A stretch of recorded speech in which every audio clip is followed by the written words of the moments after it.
Stop climbing the walls. It's time for Week 6 of NFL Primetime. The postseason rematch in Dallas. Can Emmett take the Cowboys over the top? Dan Marino 4 completions away from the record books in Miami. The Jags go for 2 in a row. Warren Moon gets reacquainted with his ex-Oiler mates in Minnesota. Barry tries to keep the Lions running, while the Raiders try to stay perfect in Oakland. Can Charlie Garner get the Eagles off the ground, while Gus guns for 500? 2 quarterbacks knocked down in Buffalo. 1 would return. Is Kerry Collins off the bench for good? And Jeff Blake up close and personal with the Bucs D. Hey, does it count if he's not in uniform? NFL Primetime next.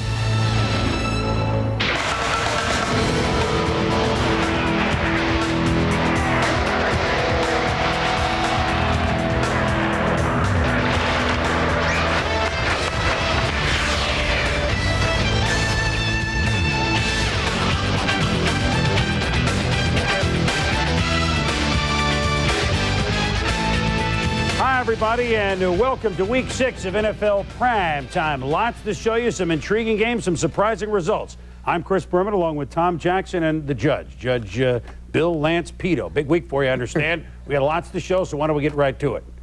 First of all, let's get you caught up on the late games around the NFL. With under 4 minutes to go, Detroit.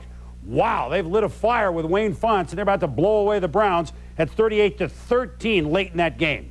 The Indianapolis Colts, behind Jim Harbaugh, rallied back to tie undefeated Miami. It's 24-all. Harbaugh with a touchdown pass with about 2 minutes to go. And so with about a minute left now, 1:17 to go, it's 24-all. Dolphins with Marino have the ball. Oakland, can anybody stop the Oakland Raiders? They're all over the Seahawks, 34-14 in Oakland with 6 minutes left. And Arizona and the Giants, each 1-4 teams, putting on a good show at the Meadowlands. That game is 21-all with just seconds to go. We begin the day with the Carolina Panthers. Now there's a little race going on among the expansion teams. The Jacksonville Jaguars, congratulations, they won a game last week. The Panthers figuring their time's got to come soon, although a tough assignment to go and beat the Bears at Soldier Field. And here we go from the Windy City. Richard Dent. It just looks right, Tommy. He's back in the Bears colors. Eric Kramer. This looked right for Bears fans. To Curtis Conway. A leaping catch, 41 yards, 7-0 Chicago midway through the first. Yeah, Curtis Conway working on rookie cornerback Tyrone Poole. And look at the height disparity. Conway able to get up, great concentration on the football, scores the touchdown. KC field goal makes it 7-3. Kerry Collins, second start to Mark Carrier. And Mark Carrier's going to make a move. First round, Jeremy Lincoln. And then he avoids Mark Carrier. There's an echo in here. And the Panthers lead it 10-7. Yeah, and the echo continues. You're going to see Kerry Collins, and he throws as he gets the ball to Mark Carrier. Right there, you see the missed tackle, Gulford. But Mark Carrier again getting blocked so that Mark Carrier can get to the end zone. A Carrier play which carried over to the second half.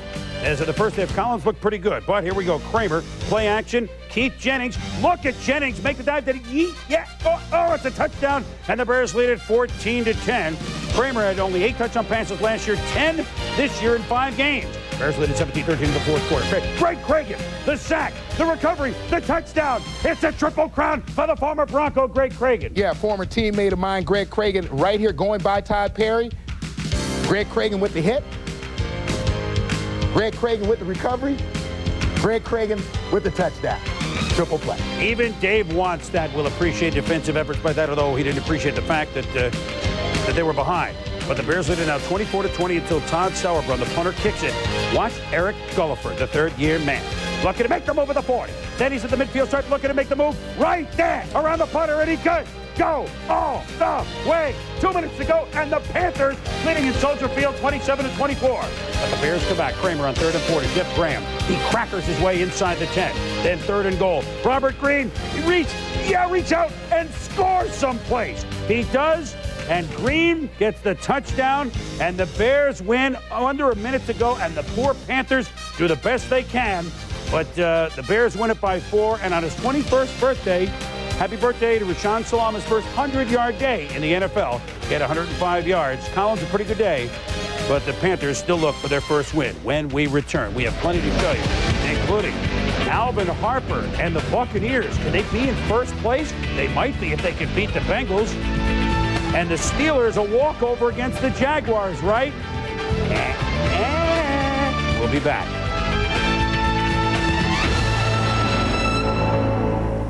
Back to NFL Primetime. The Dolphins, with 12 seconds to go, are in field goal range. They're at the 32-yard line. Stoyanovich just missed a field goal, and it looks like the Colts and Dolphins are going to OT. We shall keep you posted. The Cards and Giants are in overtime. The Cards have won the toss. They have just returned the kick, and they are operating out of their own territory. Again, we shall keep you posted. Well, Tampa Bay against Cincinnati in Tampa Bay. It was Sam against son of Sam. It was Sam Weich's old team, the Bengals, against his current team, the Tampa Bay Buccaneers. And we're nearing Halloween, so it's good that everybody wears orange in this game. And what better place to show it than the big sombrero with the Buccaneers thinking, my goodness, can they think first place? Well, it was hot in the big sombrero. How hot was it? The only guy that hit harder than both teams was that man, Pete Sampras, if you ever watched him serve. Jeff Blake did not start hot. And you can see why. He was overthrowing, underthrowing. Bucs in the red zone this year have done a great job, only 3 touchdowns in 15 possessions. Now, watch Eric Redd here, Tommy. And Dilfer has him wide open, but he doesn't see him. Yeah, and you're going to see Eric Redd curl through the line of scrimmage. He comes wide open. And this is the reason that Dilfer would end up on the bench later on, because he makes a bad decision throwing right into coverage.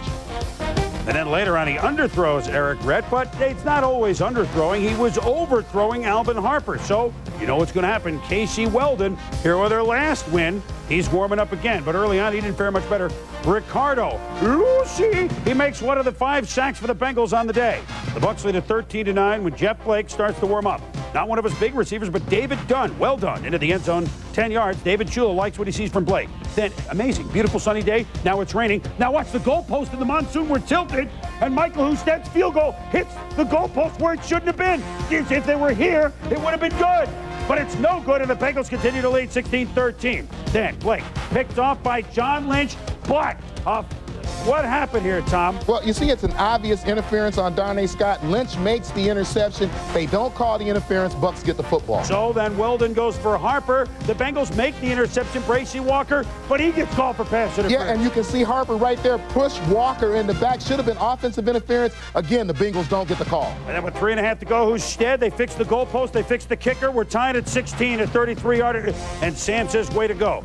Then Jeff Blake trying to make something happen. The beginning is good, the end is not. Oh, let me tell you about Tyler Dimry. It's a fumble, and Dimry's on it for Tampa Bay. And 3 interceptions and 2 fumbles after the new contract. So Jeff is obviously disconsolate. And then, come on, Husted from 53 yards out. It's long enough. It's good. They fixed the goalpost. He just eats it in. And the Tampa Bay Buccaneers, with 29 seconds to go, beat the Bengals 19-16. Harper with a 100-yard day. They did a good job on Pickens and on Blake. And the Tampa Bay Buccaneers, 4-2, in first place, Tommy, in the NFC Norris, alone for the first. It's the latest in the season they've been in first place alone since 1979. How about them Bucs? Well, hail to the Bucs. You know, I think that it was a game that was more lost by the Bengals than it was won by the Bucs. The Bucs into the red zone 4 times early on. They come away with 1 touchdown. That is countered by the 6 turnovers by Jeff Blake and his Cincinnati Bengals. That's countered by horrendous refereeing late in the game, countered by a goalpost tilted slightly to the left that, had it been straight, would have been a good field goal, countered by a monsoon that came in the second half. All I can say is do-do-do-do-do. Yeah, it was a weird way. And David Chula feeling 2 weeks in a row that his team's gotten squeezed in the fourth quarter. But congratulations to the Bucs. First place in the Norris. Home ice advantage if the playoffs were to start today. When we return, the Vikings and the Oilers. All he does is make great catches. Chris Carter, would he help Warren Moon beat his ex-mates? And the Steelers and the Jags. How tough is Mark Brunell? We're going to show you. He took on the Steelers by himself. Time, the Colts won the toss. They just got the ball on the kickoff, so they're operating out of their own territory in the 24-24 game. Now, in the Arizona-Giants game, the Cards had it fumbled. The Giants were at the Cards 36, but they fumbled, and Arizona has the ball. Well, that's typical. Teams are 1-4. No one wants to win it. Cards and Giants have played one of the most unbelievable overtime games on a Monday night many years ago. Looks like they're at it again. We're at it again here with Bill Pidto and Billy. A big day for Warren Moon. He didn't bear any ill will against his old team, the Oilers we played for 10 years, but still, you know he wanted it. Yeah, and the Oilers really miss Warren Moon. In 21 games without Moon, 16 last year and 5 this year, Houston has gone 4-17. Moon's replacements in Houston have just 20 touchdown passes and 24 interceptions in those 21 games. Moon, meanwhile, has played 21 games for Minnesota. Counting last year's playoff loss to Chicago, the Vikes are 12-9 with Moon at quarterback. So, fellas, what do we have? The Oilers being followed by Moon Shadow. Moon Shadow, Moon Shadow. Sorry, Billy. An A for effort, Chris Carter and the singing. And then it's Moon. Back to pass. He's got Carter for the touchdown. Vikes up 10-6. Vikes next possession. Moon. Back to pass. Picked off by Darrell Lewis. Darrell Lewis has got open field. Darrell Lewis is at the 50. Count backwards. 40, 30, 20. But hold everything. Touchdown or not. Flag down. Personal foul. Roughing the passer on the defense. Tommy, no touchdown. Well, you're going to see Kanavis McGee come around the corner. This happened almost simultaneously, but you see the hit in the head right there, and then he drags Moon down. I think the second foul is what got the ref's attention. Key sequence, because 2 plays later, Moon hits Carter again. Touchdown, Vikes up 17-6. Carter, great first half. How did he get open for his second touchdown reception? Well, we're going to see the strength of Chris Carter against Chris Dishman. He runs an in route, trying to get back to the corner. You see the nice push by Dishman, but not enough to force Chris Carter off the football. All he does is catch touchdowns. Third quarter now, Vikes up 17-6. Moon picked off by Chuck Cecil, still in the National Football League, and a touchdown. Moon's second interception of the half. Oilers down 17-12. You see Moon picked off twice in half number 2. Oilers go for 2. Rodney Thomas, the rookie. In or not, in or not. Yep, 2-point conversion. Oilers down 17-14. Tied in the fourth quarter. Incoming. Ed McDaniel blitzes. Chandler down and out. Left the game, re-injuring that right shoulder. We go in overtime. Oilers ball after stopping the Vikes. Will Fewer is in, and he's picked off by Dwayne Washington. Washington bringing it back, out of bounds at 28-yard line. That sets it up. Robert Smith on a 3rd and 2 from the Oilers' 20. He's in slow motion. But he's going to explode here. Look at him break free. 20 carries, 63 yards for Smith, and a game-winning touchdown. And the Vikes win 23-17. Moon, his best game of the year. 28 of 43, 289 yards, 2 touchdowns. How about Carter? 12 catches for 115 yards. And as you saw, quarterback Chris Chandler left the game for Houston late in regulation after re-injuring his throwing shoulder. And Chris, under Dennis Green, the Vikes are now a perfect 5-0 the week after a bye week. And they're 5-0 the week before a bye. I don't know what that stat means, but it means if they could have more byes, they'd be undefeated. And you sing really well. Well, we were trying. With our apologies to Cat Stevens, certainly Teaser and the Fire Cat is safe. Rehearsal was a key there. Yeah, that was key. Well, I'll tell you what, rehearsal for the Jacksonville Jaguars. They win last week, an expansion team, the 3rd quickest that an expansion team has won. But, you know, in the AFC Central with Pittsburgh and Cleveland in there, you figure, oh, Jacksonville's in there with Houston and Cincy. It'll be a cakewalk for the Steelers and the Browns this year. But after one win, it is apparent, it is time to break up the Jags. Our heroes welcomed 72,000 plus, but they knew that they had to face the Steelers with Neil O'Donnell's pinky back behind center. But Mark Brunell started today for Jacksonville, the hero in their first win. And look at him right here to Rich Griffith, and look at him go. The tight end, 39 yards. Then he's going 11 yards to Willis Jackson. And the Jaguars are in business. 3rd and goal. Look at Jackson make the play, and then Brunell, the left-handed former Packer, stays in the pocket. Bang, bang. Where's the tackling for the Steelers? Cedric Tillman touchdown, 7-0 for Tom Coughlin's Jaguars. Later in the first, Brian Barker punts. Andre Hastings must have felt like he was at the Battle of Hastings in 1066 because of the bubble. And Lashai Maston. Boy, the Steelers, 19 turnovers already this year. They had only 17 last year. Bill Cowher, team has no power, as little man James Stewart to the 5-2 Bulls touchdown. 14-0 Jacksonville. But Neil O'Donnell played pretty well. To Yancey Thigpen, wide open across the midfield stripe and inside the 35. First and 10 at the 18, O'Donnell to Steve Avery. He's been relegated to the bullpen for the Braves, but he's out of the bullpen for the Steelers. It's a touchdown, or is it, Tom? Well, Avery does a great job not only of catching the ball, but getting turned up the football field, lowering the shoulder, and then nice balance there, staying in bounds to get it to 6. So it's a 14-7 game. A fourth quarter, 3rd and goal for the Steelers. This time O'Donnell wears it. It's over Thigpen's head. And Norm Johnson called on the kick his 3rd field goal, 20-16.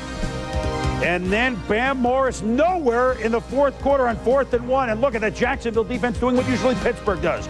Next Steeler possession, 4th and 6. Incomplete plus, they were flagged anyway. Next Steeler possession with O'Donnell, 4th and 3, down 20-16. Scrambles, does a nice job, could have run for the first. No, he wants to throw, but Joel Schmengi hits him. And again, on 4th down, they don't convert. The Jacksonville Jaguars have defeated the Pittsburgh Steelers 20-16. The Jags have won 2 in a row, 2 straight division games I might toss out. And we also might toss out that they're only 1 game out of first place in the AFC Central. What is going on here? And Tom, what is going on with the Pittsburgh Steelers? I mean, look, even if they're not playing at the same level they did last year, and we know they're missing a lot of people, they were never a seismographic team. Wherever they played, they were steady, either here or there. Not this year. Well, I think we have to be worried about mental attitude when we talk about the Steelers. This is a ball club that beat the San Diego Chargers last week, saw Jacksonville win last week. They get their starter back and Neil O'Donnell at the quarterback position, and then they don't tackle well defensively. They don't protect their quarterback well, and he doesn't play well. So I think that Bill Cowher will go back to the drawing board and say, look, let's get back to fundamentals and practice this week so that we have a better weekend next weekend. Well, on to the Oilers. Now, the Vikings escaped. The Oilers played pretty well, but well, this is a fairy tale purely for Oiler fans. Prior to last season, they traded Warren Moon. They have been to the playoffs 7 straight years. Since that moment, they are 4-18. This story was brought to you by Brothers Grimm. The end. Russ Grimm, obviously. So the Oilers game, but don't win it, and the Jaguars, congrats. The Vikings, boy, overtime, it's all they do lately. Last 15 games, they've had 6 of them, in which they've split. In the 20 years before that, actually 21 years, 310 games, 19 overtime games. So they don't mind getting, I don't know if they get paid overtime, but that's what they're doing. And Dennis Green's club has won it as they up their mark. So, and we return. Bruce Smith, scary moments in the Bills-Jets game for Boomer Esiason, that's for sure. And once again, one of the best games of the year is the Redskins and the Eagles. No matter what their record, you can break out the abacus. NFL Primetime, we'd like to welcome those of you that watched the Lions dissect the Cleveland Browns 38-20, the final there. Barry Sanders, 3 touchdowns under 57 yards. Carrie Blanchard just kicked a field goal for the Colts. They have 27 yards. They have defeated the Dolphins. There will be no one undefeated this year. 27-24, Indianapolis. Oakland continues to roll. They beat the Seahawks 34-14. They've lost only once to this team in the 90s. And on a 58-yard interception return by Jesse Armstead, it's the Giants in overtime over the Cardinals, 27-21. Welcome all of you that watch those games. We'll have highlights a little bit later on. The Jets and the Buffalo Bills. Well, the Bills have a very rough schedule the first couple of months. Some primetime night games at Denver and at Cleveland and at New England. Later on, they're at San Francisco. They get 3 on the road. They're at Miami on October 29th. But you just, like Wayne Fonts, the Bills are the football team Rasputin. You just can't kill them off. Today, they play the Jets. Would they look past them? Jets beat them twice last year, so Buffalo was paying attention. Here we go. From Rich Stadium in Orchard Park, New York, Bruce Smith says, hey, we're paying attention. He's against rookie Everett McIver, and they needed a TV McIver because in his first start, you just don't want to go in against Bruce Smith. So there's the sack of Boomer Esiason, and then Smith with the quick, watch this. This is very scary. Bang. Boomer is down, and was down for a long time. Was it offside? Well, it wasn't offsides. If you watch very closely, you're going to see McIver flinch just a little bit right there, and Bruce Smith is off the ball. He turns that corner, really gets into Esiason's chest and puts him down on the ground. Some scary moments, and Bruce and everybody on the field looking at Esiason. Thank goodness he got up. He had a concussion. More news later on. Well, first play in, Bobby Brister hit by Jim Jeffcoat. Fumble. Phil Hansen recovers for the Bills. Marv Levy, though, he saw Boomer go out, and he saw some of his key players go out. 6-3 Bills late second. First, watch what happens on the reverse to Andre Reed. Reed gets first hit by Todd Scott, and then watch Victor Glenn come on and give him the business. Reed hurt his hamstring, pulled it, and we don't know much yet, but it looks like 2 to 4 weeks, although we'll know more tomorrow. So a couple plays later, Jim Kelly sacked by Hugh Douglas, his 6th of the year. Jimbo down for a while, shaken up, but he's tough. He came back. Bill settled for a field goal here, 9-3. On the ensuing kickoff, the Jets had a chance to go in the locker room just down by 6. But the normally dependable Dexter Carter having a tough year, as are most of the Jets, And look what happened. The Bills' special teams was horrible Monday night. They don't play horrible 2 in a row. David White strips. Tim Tyndale recovers. Next play, Kelly. Bill Brooks will be playing more now with Reed out. Touchdown. And just like that, the Bills make the Jets pay 16-3 at the end of the halftime. And this is what happens as a cornerback when you look into the backfield. Aaron Glenn right there focuses on Kelly, not on Brooks. Touchdown. So in the third quarter, Bubby Brister tries to rally the Jets. Here he hits the rookie free agent Wayne Alex Cribet. And the Bills lead in jeopardy as the Jets cut it to 16-10. It's 19-10 now in the fourth quarter. Third and goal from the 2-yard line. And Aaron Glenn breaks up the play, but Kotite had tried to call timeout. The Jets had too many men on the field, and that's what happens. It was a third down play, so naturally the Bills get the ball again on third down. Who do you go to? Thurman Thomas had a great day. The Bills up 26-10. The Jets are the only team yet to score this season in the fourth quarter. Steve Christie had a big day, and so did Thurman Thomas. 133 yards, which gives him 4,100-yard games in his Bills career, tying O.J. Simpson. One more, he'll break the mark, get him out of the record books, although Johnny Cochran probably put him back in the record books. Tom, as for the Buffalo Bills, the Andre Reed injury is scary because you saw what Kelly and Reed were doing on the Monday night. But right. Buffalo is a team that understands how to win, and they're sitting at 4-1. Well, and I think we see the strength of this team still is Thurman Thomas. When Thurman Thomas is running well, that opens up the passing game. It allows Jim Kelly to get less pressure on him from the defensive line. So I think that as long as they can get Thurman Thomas, especially in between the tackles, getting the tough yards, this offense is going to click. As far as the Jets, I can't remember a team where I saw so many underneath handoffs where guys are running parallel to the line of scrimmage, being dropped for losses behind the line. And Chris, I mean, is it my imagination, or could this team use Johnny Johnson? I mean, where is he? You could use Matt Snell and Emerson Boozer. It's painful to watch the Jets. And Buffalo gets a big game from Christie, 5 field goals. You knew he would come back. Bills have Seattle at home next week. They're in good situation. When we return, plenty more in NFL Primetime. Eagles and Skins putting on a show. Both offenses rolling. And would this be the year that Green Bay could go into Dallas and upset the Cowboys? Troy Aikman had other ideas, even though Favre played his heart out. Welcome back to NFL Primetime. The last 5 meetings between the Philadelphia Eagles and the Washington Redskins all have been close. They've all been Philadelphia wins, but they all were decided with less than a minute to go. Would the script be the same as they met again at Bet Stadium in Philadelphia? You could bet your cheesesteak on it. First possession, and look at Charlie Garner. He's got speed, he's got moves, and he's got his sights on the end zone. Look at him go with Waters the block, beats Tom Carter, 7-0 Philadelphia, 55 yards for Garner. As you say, Chris, a great block by Ricky Waters. As you watch him at the top of the screen, he goes in motion, gets almost to the numbers, he turns back. He's going to block Darrell Green, but in the process, he's going to seal that corner for Garner to make the turn right there. With the Eagles leading 7-3 for Ray Rhodes, you pointed out on game day, Tom, the Eagles special teams horrible. Brian Mitchell excellent. Look at him go. 59 yards, the only man that has a shot, ESPN's Tommy Hutton, the punter, number 4. He's not going to get him. 10-7, the Redskins. 6th punt return in his career for the touchdown for Brian Mitchell. Early second quarter, 10-10. Gus Frerotte.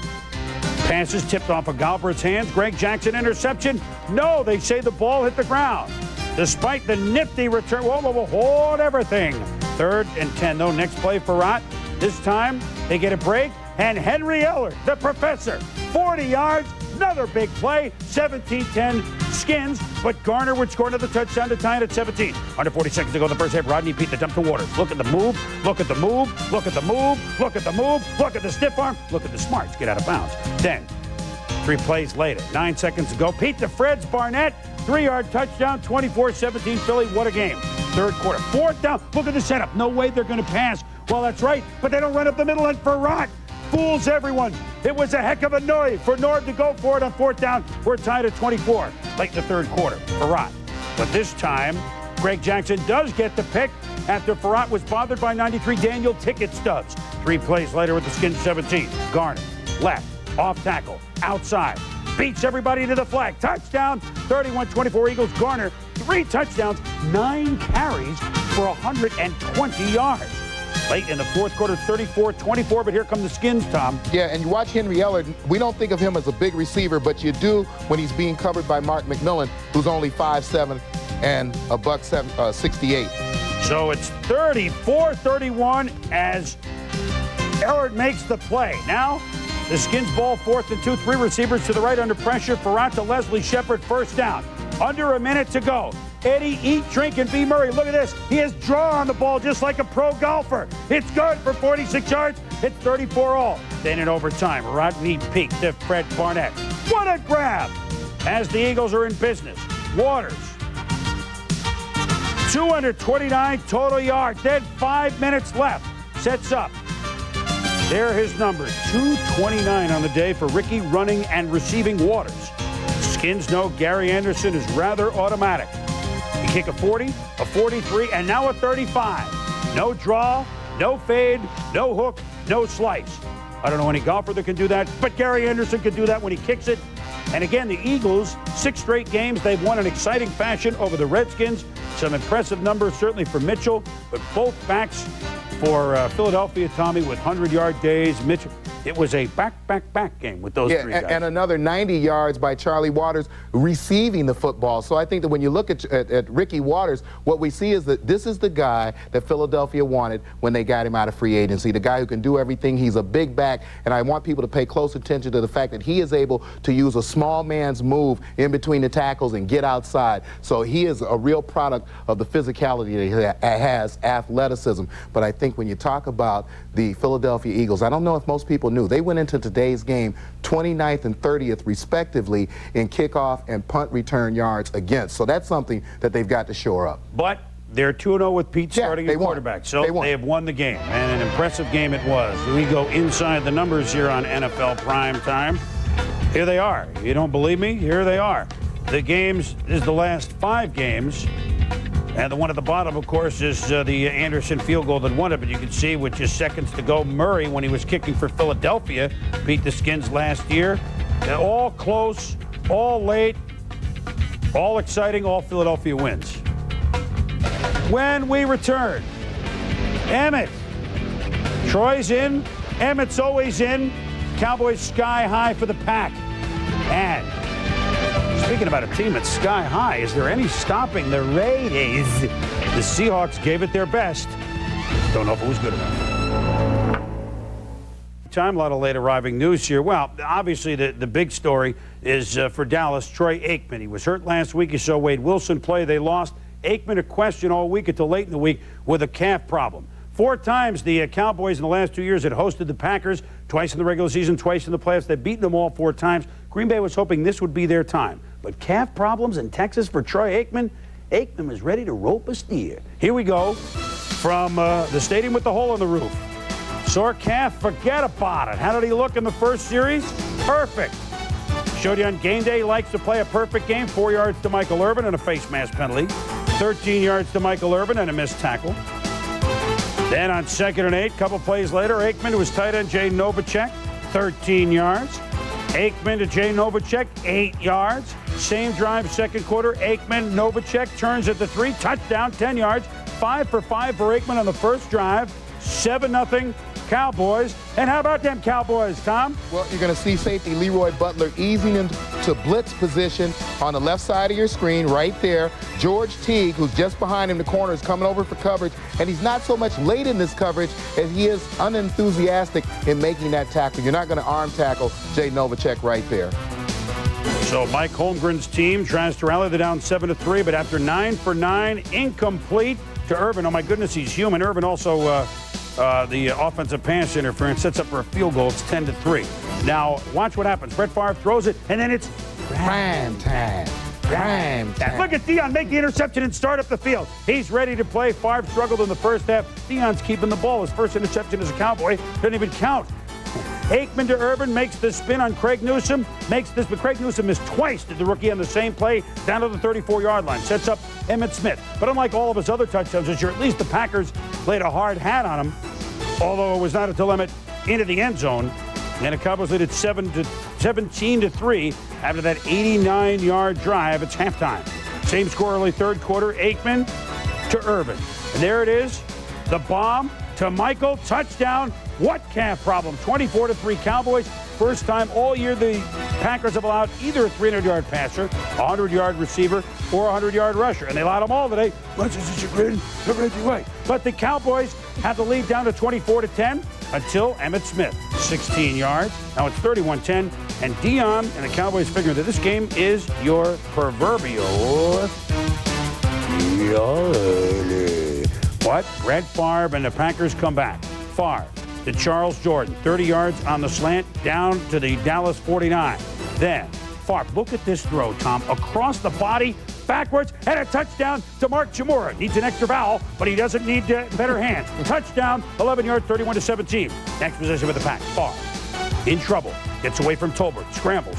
Look at him go, 21 yards, dives, and it's the Russian judge gives him a 4.2. Hit 31-24 Dallas. But just in case the Packers got too close, Chris Bonio kicks a 35-yard field goal. And the Packers were game, but Troy Aikman was on his game. And Dallas beat the Packers 34-24.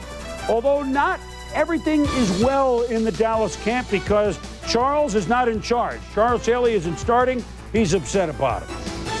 I think what's happening is I'm getting blamed for everybody's play. And so, now, I got to chronic back. I'm not playing well. I'm not doing anything good, like they can take pride in this year. They can do this stuff and my mind this year. But, they'll never get me back in this uniform again. Charles, so I guess not all is well, even though Dallas wins it and they go 5-1. You gotta love Charles for speaking his mind. Urban, 8 catches for 150. Emmett, 31 carries for 106. Aikman, 24-31 for 316. Boy, Dallas, and you talked about it, Tommy, when they were close, they scored. Well, that's the thing. We talked this morning about the fact that we thought that Aikman was pressing himself into playing because he knew how important this game was and how important red zone and getting the ball into the end zone was going to be. Today, the Dallas Cowboys into the red zone 5 times. They come away with 4 touchdowns. And I think the point that we want to make about Aikman is there is a difference between playing hurt and playing well. And when Aikman plays hurt, and when the Cowboys do, and we've seen it from Smith, we've seen it from Irvin, now we see it from Aikman, they don't just play, they play well. Well, this is what they did to the #1 defense in the NFC, Green Bay. Now we see what they do to the #1 defense in the AFC, San Diego, next week. Boy, Dallas is scary when the cylinders are clicking. When we return, it was overtime between the Browns game. Dan Marino, a record-setting day for him, but would it end as well as it started? Dolphs, Colts coming up. NFL Primetime. Boy, the Oakland Raiders. I mean, they shorten the offense. They go the short game, the West Coast offense, and no one stopped them, Billy. Yeah, we got to do the addition. Got the calculator out. In 5 games, the Raiders have scored 149 points, the most in the National Football League. As Chris said, simply put, the new, more conservative offense is scoring more points. In Seattle, the Mariners have been getting all the attention, but the Seahawks have won 2 straight. However, they're only 5-22 in their last 27 against teams from the AFC West. To the Oakland Alameda County Coliseum. First quarter, no score. Hostetler lobbing it. Hobbs beats Tony Brown 29 yards to the 17. Raiders inside the 20 times this season, 20 scores, 13 touchdowns, 7 field goals. 4 plays later, Jeff Jager back from the bad knee. His first kick all year, good. 3-0 Raiders after 1 36-yard field goal. Second quarter, still 3-0. Harvey Williams runs left. Is there a groundskeeper in the house? From the infield to the grass, still going, 37 yards to the 18. Raiders again in the red zone. First and goal from the 9. Hostetler looking for Tim Brown. Corey Harris, though, knocks it away. So we got 3rd and goal. Hostetler back to pass tipped by Raphael Robinson. Andrew Glover can't hang on. Raiders settle for the field goal, 6-0. 57 seconds left in the half. First down. Raiders looking for more. Hostetler loads of time. Tim Brown is gone. 80 yards, 13-0 Raiders at the half. Brown in the ball game caught 5 balls for 143 yards. Start of the 3rd, Seattle comes back. Steve Broussard on the counter. Huge hole up the middle. Where the Raiders on defense here. 22 yards in the touchdown. Seahawks down 13-7. Raiders, though, come right back next drive. Harvey Williams runs left again, cuts up the middle, dances his way into the end zone, 25 yards, 27 Raiders. Next Raider drive starts at the 2. Would it matter? Well, Hostetler to Hobbs for 12. 2 plays later, Harvey Williams sprints around the left corner. Look at Harvey go 31 yards before finally he's pushed out of bounds. 3rd and 1 from the 13. We got Hobbs to Williams. Look at that. To Glover for the touchdown. Unbelievable, Tommy. Yeah, and this is something we used to call tight end fall stall. You see Glover fake like he's throwing a block and then go down the field. This is something the Raiders have always done previously with Marcus Allen, now with Williams. Seahawks down. Meyer hits rookie Joey Galloway. Oh, great grab and a touchdown. Seahawks down 34-14. Late fourth, under 2 minutes. Seahawks driving. Meyer looking for Galloway in the end zone. Mike Lewis intercepts. And the Raiders roll. 34-14 is your final. The Raiders have won 10 of 11 now in the series. Williams, 19 carries, a career-high 160 yards. Hostetler, 20 of 33, 333 yards.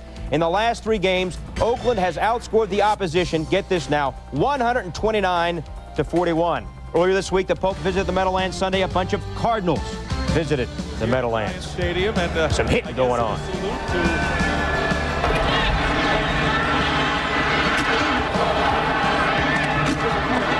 A lot of hitting going on. First quarter, Giants on the move, down 3-0. Dave Brown to Howard Cross. Nice running by Cross. Gain of 27 yards. Then from the 6, Brown reads the blitz. Mike Sherrard's got a touchdown, 7-3 Giants, Tommy. Yeah, Herschel Walker with a great job here of picking up the safety, Terry Hogue, on the blitz. Herschel Walker focused on him. You see Hogue already in motion coming through the line. Herschel does a great job of protecting Dave Brown.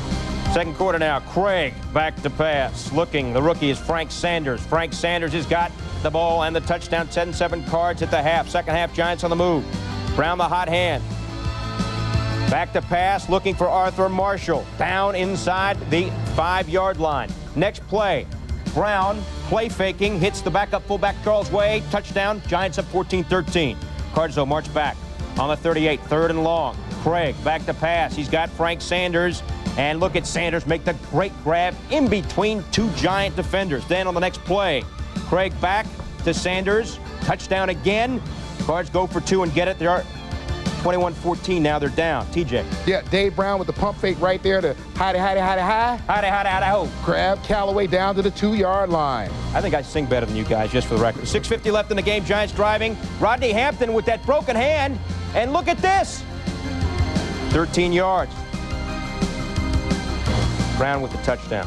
And then 6:30 left in the game. Giants driving. This is the Rodney Hampton sequence. After the Brown touchdown, playing with that broken hand. Remember, this is a key sequence. Hampton gains 13 yards. Then Giants. It's Hampton again.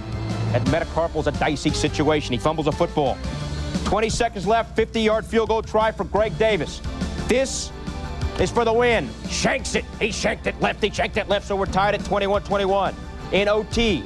Cards with the ball. Craig. Over the middle, Jesse Armstead. Oh, look at this. Ball game potential, ball game potential. Look at him go! This is for the win, and it is a touchdown.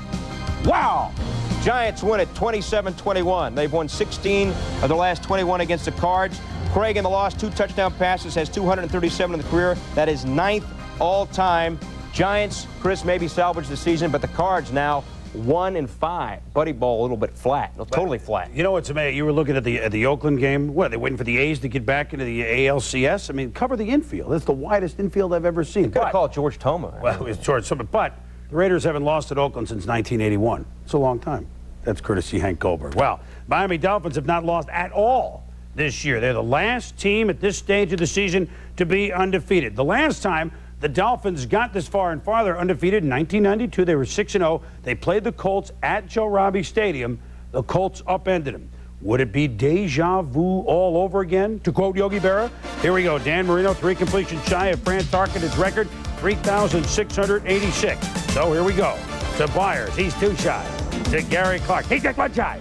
And then to Irving Spikes, he's tied the record. And by the way, it's 14-0 Miami.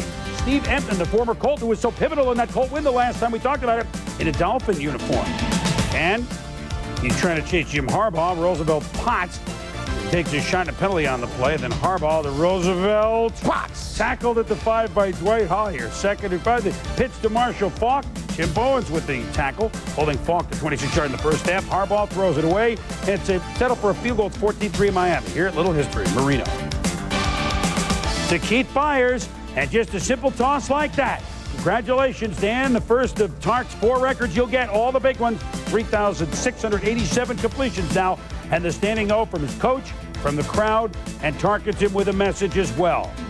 And then, oh, by the way, Miami was up 24-3. Plenty of time to celebrate, but in the second half, a different story. No respect for the record holder here as Derwin Gray comes in and nails Marino. Dan down with a hip pointer. Personal foul called on Gray. A tough call, Tom. Well, tough call by the official. Derwin Gray is in the air as he's approaching Dan Marino. We're going to take another look here, and you're going to see that he could hardly stop in midair. But right there, when he threw Marino down, I think, again, that's what drew the flag. Well, normally reliable from 27 yards, Pete Stoyanovich. Oh, no, he yanked it right. Wow, he jerked it right, and it's still 24-10 Miami. Fourth quarter, Jim Harbaugh, boy, he is gutty. You get him down, it doesn't matter. Deshaun Dawkins for 13. And then, looking for Floyd Turner's got him, and a nice pivot to stay in bounds. 47 yards at 24-17. Colts get it back, 4th and 2 in their own 32. Look at Harbaugh. This is what he can do. 4 yards safe and a first down. Minute 17 to go in the game, same drive. Harbaugh, Aaron Bailey. Touchdown, Colts. 24-all. Harbaugh's done it again. Ted Marchibroda. That's right. We've tied it in your house, Doc. Yeehaw! Then, under a minute left, Marino to Irving Fryer. Slices his way upfield to the midfield stripe for 18 yards. That sets up Pete Stoyanovich. Is a tough one for 49 yards. This one, he yanks. And we go to overtime. Harbaugh to Sean Dawkins, 10 yards. That new kicker for the Colts, Carrie Blanchard, makes no mistake from 27 yards. So the Colts down 21 points. Last week they knocked the Rams from the ranks of the undefeated. This time they knocked the Dolphins from the ranks of the undefeated. Harbaugh, 25 of 33 for 319 yards and 3 touchdowns. That was 4:53 into overtime. Was the field goal by Carrie Blanchard. The Dolphins, the only home team to lose today, 10-1 with the home teams. All right, here we go, the Browns and the Lions. The second straight week, Cleveland playing a team. It's coming off a bye, and the sun stays inside, hits the pylon. The longest touchdown run, at least. Give it to Barry.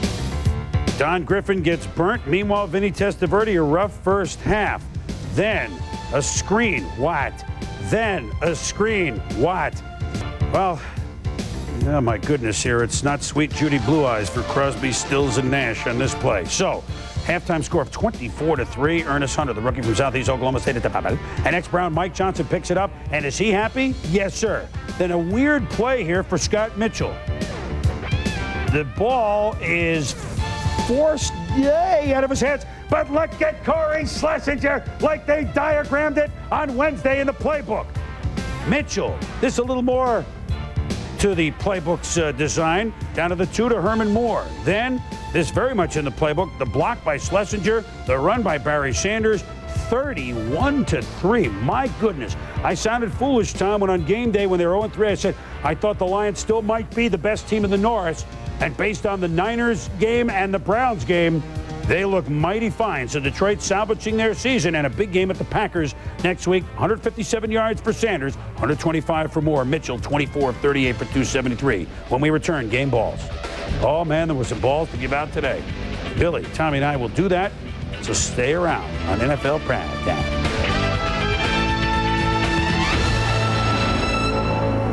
The stats for Mark Brunell. Look at him take on Greg Lloyd right there. And look at him take on Greg Lloyd right there. What, they're going to fine Brunell $12,000 for hits?